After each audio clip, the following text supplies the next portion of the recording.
All right, before I even get started with this story, I want people to not be surprised that the identity of the individual who was involved with that shootout yesterday, because that's basically what it was, with the person in Philadelphia is black, or should I say ADOS. Please don't be shocked by it. If you know the demographic of Philly, then you would understand how this is even possible. I may not be from Philly, but I went to college with a lot of people who were from Philly, and every last one of them who were from or around this area where this happened at, or knew people who lived around the area, it was a pretty much predominantly black area. So I'm not surprised that the shooter was black. As a matter of fact, I was talking to some people before, like when all of this was happening, and they were saying, Torian, I would not be surprised if this person was black. And I told him, you know what? I wouldn't either. And I said, I won't even try to fake and pretend like he isn't. I said, I would be pleasantly surprised if he wasn't, but I'm not going to sit here and say that I doubt that he is, or is not, I should say. So they have identified the shooter that was involved with that long shootout. Like, this was on the news pretty much almost all day since it started. Like, it started like in the mid evening or somewhere around that time. And they just now, like, they caught him maybe like a few hours ago. So it was a long time that they were out there with this person, and they was going in like on some Micah Johnson, type stuff. I think the only shocking thing about this entire thing is that he was taken in alive. But I have a theory as to why that is. But I'm going to get to that a little bit later. Just keep that in mind. So, they have identified him as 36-year-old Maurice Hill. And according to Heavy.com, they said he has an extensive criminal history for weapons offenses. They said as a felon, Maurice Hill was legally barred from possessing a firearm. In fact, he was previously convicted in federal court of illegally doing just that, which was being a felon in possession of a firearm. It says, then they talk about his criminal history. And it says over many years, many criminal charges ended up not being prosecuted by authorities, including firearms offenses and accusations of reckless endangerment. Let's see. It says he has a criminal history for gun offenses dating back to when he was 18. Now, mind you, he is now 36. So it's pretty much 18 years ago, basically double the age, if you really think about it. Let's see here. It says the mayor said in a news conference that the suspect was no stranger to the criminal justice system. And then they posted up his criminal history, and it is a lengthy one, and I'm not going to sit here and read every last one of them, but let's just say many of those charges are aggravated assault. Many of them, like almost all of them. It has some firearm possessions in there and some other things, but aggravated assault takes up most of the list. They said this guy is clearly a criminal. He had apparently a long record, has been involved in criminal justice before, and he was able to get these weapons. I wonder how he was able to get them if he had a record that looked like that. And I know what direction they're going with this. And like, I can see it clear as day, but I'm gonna talk about that towards the end of my video. I just want to get through this and make sure I don't leave anything out before I talk about it. It says since then he's been arrested around a dozen times. It says for things like illegal possession of guns, drug dealing, and aggravated assault. He served prison time and has an escape and resisting arrest conviction. He beat criminal charges on everything from kidnapping to attempted murder. Like, they're literally running down his entire rap sheet. Isn't that interesting though? Like, if a palm-colored individual has a rap sheet, they'll find a way to not run down their entire rap sheet or their entire record, or they'll touch on just a little bit of it, but they're literally bearing it all when it comes to this guy, mainly because of who he was having a shootout with, and the fact that it says 6 of the officers that were in there got injured. Is that some of the charges were federal And it says in 2008, he was convicted of firearms violations in federal court because he was a felon barred from owning firearms. And then it says that he had an attempted murder charge on his record, but they withdrew it. And then he had a case for perjury back in 2012. So, as you can see, he has a pretty lengthy criminal past. It says, let me keep scrolling down. They said no children were harmed. Well, that's a good thing. It says that, let's go on down. Okay, it says Maurice Hill was known as gruff, and a witness described the scene as a war zone. Well, I can't knock it there because when I was looking at the images, that's exactly what it looked like. Let's scroll down. It says authorities with the narcotics unit were attempting to execute a search warrant when Maurice Hill is accused of opening fire. So basically they were coming there to look for him. And then that's how the whole thing pretty much popped off. They were coming there to maybe do like maybe a search and seizure type of thing. And that's what set him off to start firing off at them.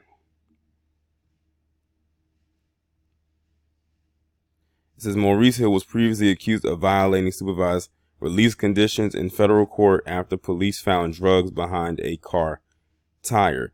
And you know what's so crazy?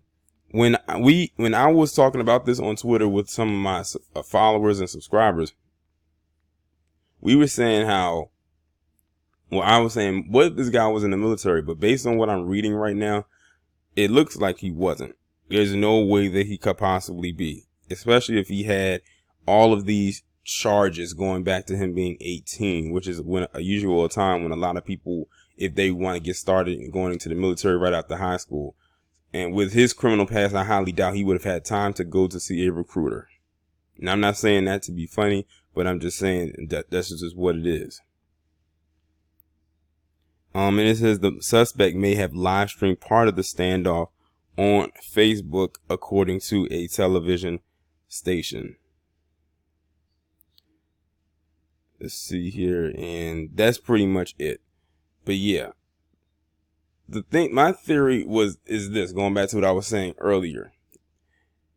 So you know that I just did a video about the BIE thing with the FBI and how that leak came out and how they described what they would identify as black identity extremists. And one of those parts in there in that little propagandized piece, because it was definitely propaganda, was the hatred for law enforcement.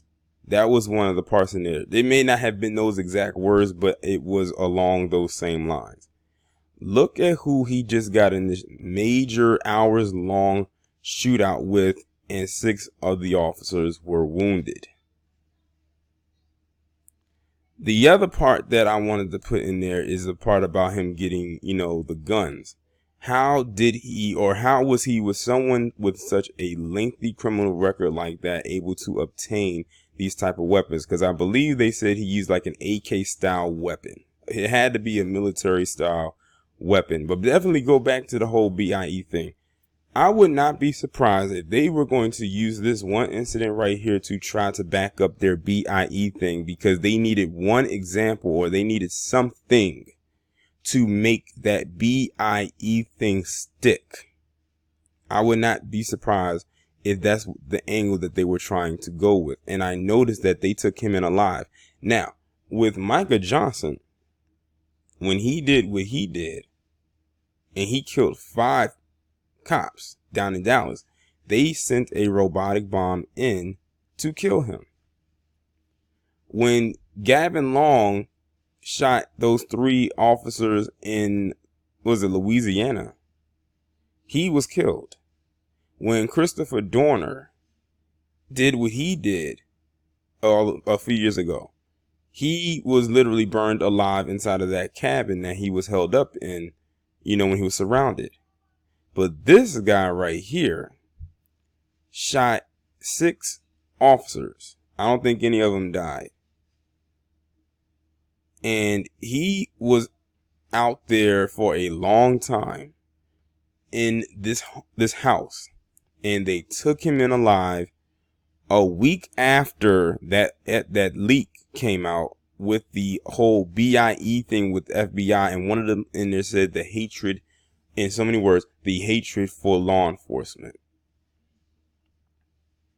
I'm telling you, they are going to use him as an example to try to make that whole black identity extremist thing stick. And he most likely would not fall into it, but they're going to try to make him be or fall right into that category. Because this is what they wanted right here. This is what they wanted to happen because of what was going on with the mass shootings that have been going on for the last, the ones with Dayton, Ohio, and the one in El Paso. They needed something new to talk about, and this right here was perfect for them. I'm telling you, mainstream media is going to cover this in a whole nother way. I already know what kind of comments is going to flourish on Twitter, especially since it was cops that were involved.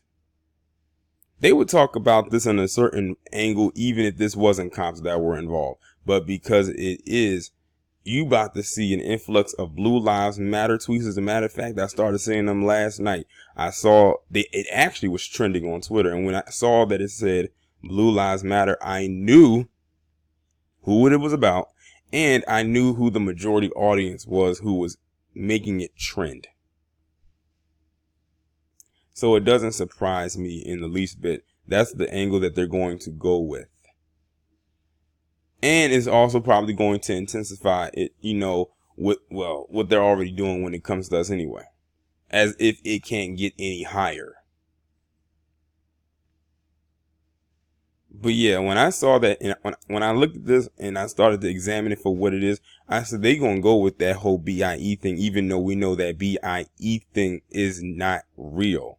That's something they came up with. I'm like, if they're not going to come up with an WIE, which is something they should have been had, if they're going to do it like that, then BIE should not be a thing either. I mean, they try to make us the equivalent of everything else that they do when but when it comes to that, they said we need to solely let it stay on them. After all, according to the FBI, they said BIE ranks higher than white supremacists and Al Qaeda.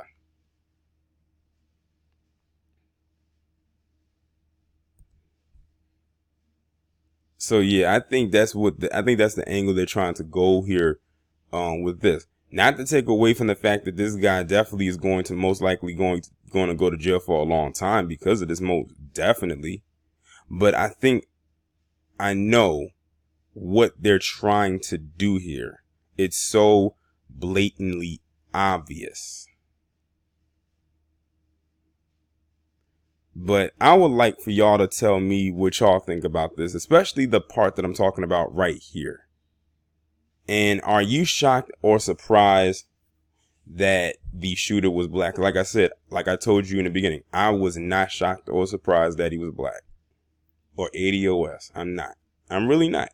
Like I said, if you know the demographic of Philly, then this should be of no surprise to anyone.